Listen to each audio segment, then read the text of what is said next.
During my time working at YouTube, I came across some truly unsettling and disturbing content. It's been 6 years since I left YouTube to start my own small business, but there's one particular channel that still haunts me to this day, even though the videos were never made public for regular viewers. The channel in question went by the name Min Shin Eats, and it first appeared on YouTube in 2012. What made this channel truly bizarre and deeply disturbing was the nature of its videos. On the very first day, the channel uploaded 10 videos, and all of them featured a woman, presumably Min Shin, eating copious amounts of food. Now, you might be thinking, what's so creepy about someone eating? Well, it's not that simple. In each of these videos, Min Shin was always blindfolded, unable to see anything. That alone created an eerie and unsettling atmosphere. But it didn't stop there. The person bringing the food to the table was always dressed in a clown mask. Picture that for a moment, a blindfolded woman eating, while a person wearing a clown mask silently serves her food. That's enough to give anyone the creeps. What she ate was equally disturbing. The food was often spicy and sometimes outright gross. I'm talking about bugs, frogs, and other things that would make your stomach turn. Despite the unpalatable nature of her meals, she kept on eating, often to the point where she looked like she was on the verge of puking. The most unsettling part was that no matter how much she consumed, she always looked frail and skinny, as if her body defied the laws of nature. The location of these videos was always the same, adding to the mysterious aura surrounding the channel.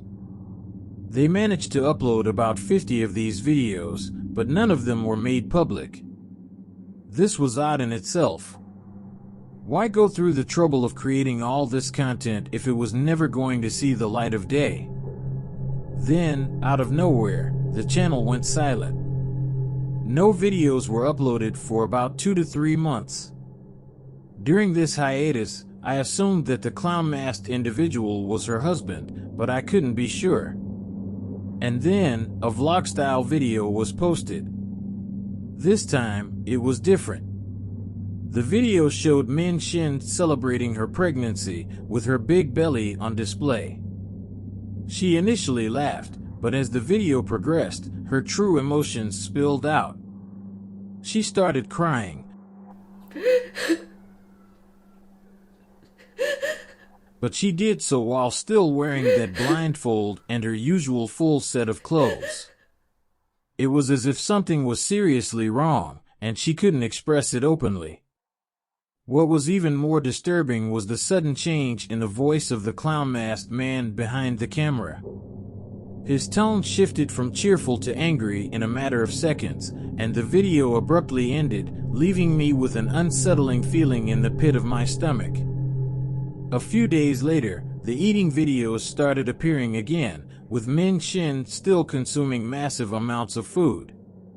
What made it even more concerning was that the food was the same as before, with no consideration for whether it was healthy for her, especially with a baby growing inside her. In some videos, she ended up vomiting on the table, and watching that was nothing short of horrifying. One video, in particular, remains etched in my memory. In it, Min Shin started crying, and the clown-faced man came to her side, sitting beside her. He began patting her head in a seemingly comforting manner. But then, another man from behind the camera entered the frame and started gently rubbing her back and chest. A woman wearing a clown mask also joined in, hugging Min Shin from behind. All of them were wearing those eerie clown masks, and the video ended without any explanation or context. After that particular video, no more content was uploaded to the Min Shin Eats channel. It remained dormant for 7 to 8 months before eventually being deleted.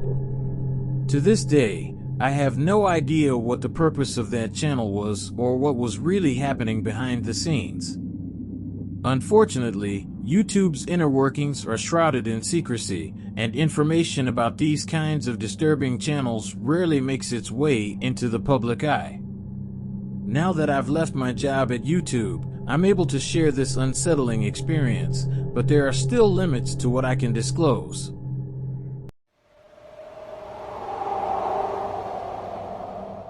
During my time working at YouTube, I came across a channel that was one of the most unsettling and disturbing things I've ever encountered. This channel, which began with the innocuous name Newborn Caring, had videos that were private and never intended for public viewing. What I witnessed in these videos was deeply disturbing and has stayed with me since. The very first video on this channel featured a man wearing a goat mask, holding a doll in a dark, rusted, and unadorned room that looked like it belonged to the 1980s. The man attempted to explain how to change a diaper, with a melancholic lullaby playing softly in the background.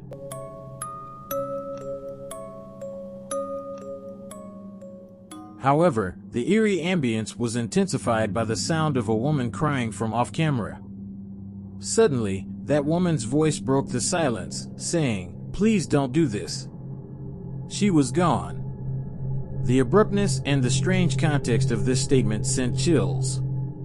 The video lasted for about 3 to 4 minutes, but it left a lasting sense of unease. The next day, the channel uploaded no content, but the day after, a new video appeared. This time, it was a woman wearing a leather mask. Instead of a lullaby, she hummed a haunting melody, and the sound echoed through the dark room. The man in the goat mask entered the frame, hugged her gently, and she kissed his forehead. She hummed something in his ear, causing his expression to change to anger, and he began to squeeze her tightly. She pleaded, "I need to feed her." The man released his grip, and she lifted her dress to breastfeed the doll. The man placed his hand on her other breast to obscure it from the camera, while she silently wept behind her mask. After she finished, the man abruptly ended the video. This bizarre pattern continued. The channel followed the rhythm of many YouTubers, uploading videos on alternate days, but never making them public. It was puzzling why they bothered uploading these videos when they clearly had no intention of anyone watching them. In the subsequent videos, the couple continued with their unsettling routines. They brought a plastic tub into the same dark room and proceeded to give the doll a bath. The atmosphere remained tense, and it was evident that the couple had experienced the loss of their child, though whether it was a daughter or son was unclear. The man seemed unwilling to accept the reality of their situation, and he forced his wife to partake in his disturbing and eerie videos. Over time, they uploaded more than 30 videos in this manner. In the final video, the woman was feeding the doll baby food with a spoon, while the man was notably absent. Suddenly, she screamed, but there was no sound. The man re-entered the frame, both still wearing their unsettling masks, and forcefully began feeding the doll with the spoon. The woman rushed off camera and returned with a large flower pot, which she used to strike the man's head. He went unconscious, and she sat there, crying and eventually discarding her mask. She moved closer to the camera, held it, and threw it aside. The video came to an abrupt end. In a disturbing turn of events, within 20 to 30 minutes of this final video being uploaded, the entire channel was deleted. The experience of coming across this unsettling channel left me deeply disturbed and perplexed. The strange, macabre performances of the couple in the masks, the eerie and melancholic background, and the sense of a tragedy that had befallen them were all deeply unsettling. It's an experience that has stayed with me and serves as a reminder of the disturbing and inexplicable things that can happen on the internet.